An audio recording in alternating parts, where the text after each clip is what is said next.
പ്രണയമില്ലാത്ത ചെറുപ്പക്കാരുണ്ടോ ഇന്ന്? പ്രണയമില്ലാത്ത ചെറുപ്പക്കാരികളുണ്ടോ ഇന്ന്? നിങ്ങളുടെ പ്രണയം 22 വയസ്സാകുമ്പോൾ നിങ്ങൾക്ക് അനുവദനീയമാക്കിക്കൂടെ? ഹലാലാക്കിക്കൂടെ? 18 വയസ്സ് പെണ്ണിനും 22 വയസ്സ് നിങ്ങൾക്കുമായാൽ നിങ്ങളുടെ ഹറാമായ പ്രണയത്തെ ഒരു നിക്കാഹിലൂടെ ഹലാലാക്കിക്കൂടെ? നിങ്ങൾക്ക് അതിന് സാമ്പത്തികമായി ചെലവുണ്ടോ? കല്യാണം കഴിക്കണമെന്നില്ല, കല്യാണം പിന്നെ കഴിച്ചാൽ മതി, പൈസക്കാകം കഴിച്ചാൽ മതി. കല്യാണം കഴിക്കണമെന്നില്ല, നിങ്ങളുടെ പ്രണയത്തെ നിങ്ങൾക്ക് ഹലാലാക്കിക്കൂടെ?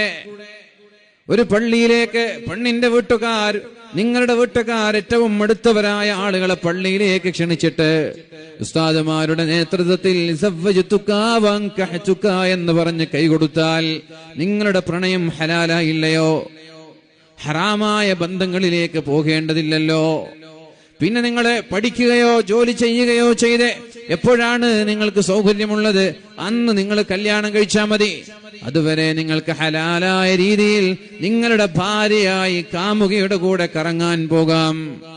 ജ്യൂസ് ബാറിൽ പോകാം, കൂൾ ബാറിൽ പോകാം, മാളിൽ പോകാം, ബീച്ചിൽ പോകാം, കാമുകിമാരായി കാമുകനായി. എന്തിനാണ് ഹറാമായ ജീവിതം നമ്മൾ നിരന്തരമായി ആവർത്തിച്ചു കൊണ്ടിരിക്കുന്നത്? മഹാനായ അക്കാഫ് എന്നവരോട് അല്ലാഹുവിന്റെ ഹബീബ് പറഞ്ഞത്